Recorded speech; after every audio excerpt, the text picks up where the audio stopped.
प्राण प्रतिष्ठा के बाद रामलला मंदिर में विराजमान हो गए हैं। 23 जनवरी को जैसे मंदिर आम लोगों के लिए खोला गया, वैसे ही अयोध्या में राम भक्तों का जनसैलाब उमड़ पड़ा।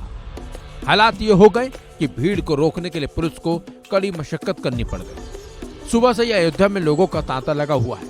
हर कोई रामलला के दर्शन करने के लिए उत्साहित हो गया है।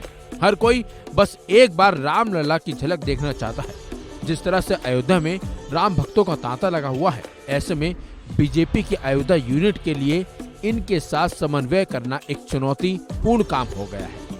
बल्कि बीजेपी ने जिला इकाई को एक बड़ी जिम्मेदारी जो सौंपी है, उसको लेकर बीजेपी अयोध्या की टेंशन ही बढ़ गई है। दरअसल 24 जनवरी से बीजेपी के राष्ट्रव्यापी अभियान श्री राम जन्मभूमि दर्शन की शुरुआत हो जाएगी, जिसके लिए बीजेपी की ओर से पार्टी की जिला इकाई को अयोध्या धाम में आने वाले सभी भक्तों के लिए उचित व्यवस्था और स्वागत करने का काम सौंपा गया है। जिला इकाई के कार्यकर्ताओं को श्रद्धालुओं के स्वागत को सुनिश्चित करने की जिम्मेदारी दी गई है। आपको बता दें, बीजेपी ने 2024 के लोकसभा चुनाव को देखते हुए श्री राम जन्मभूमि दर्शन अभियान की शुरुआत की है। इसके तहत देश के सभी संसदीय क्षेत्रों तक पहुंचने की तैयारी की गई है। इस अभियान पर पार्टी महासचिव BL संतोष, महासचिव सुनील बंसल और विनोद तावड़े समेत कई बड़े नेता सीधे निगरानी कर रहे हैं।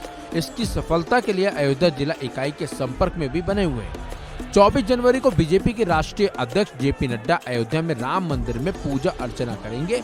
इसके बाद इस अभियान की शुरुआत करेंगे। बीजेपी के अयोध्या जिला अध्यक्ष संजीव सिंह ने इस बारे में ET टाइम्स से बातचीत में कहा है कि ये हमारे लिए एक बड़ा अवसर होने जा रहा है, जब हमें देश के अलग अलग हिस्सों से आने वाले श्रद्धालुओं के उचित स्वागत की व्यवस्था की जिम्मेदारी दी गई है।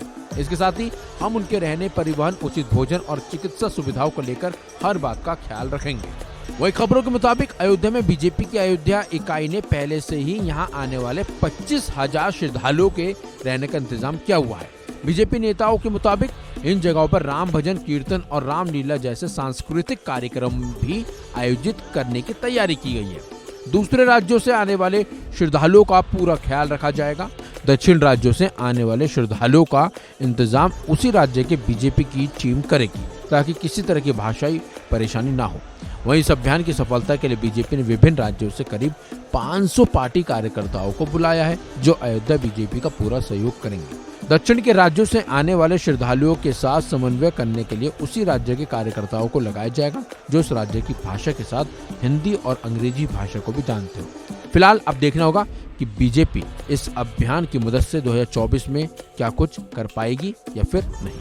इस खबर में बस इतना ही। अपडेट्स के लिए बने रहिए वन इंडिया।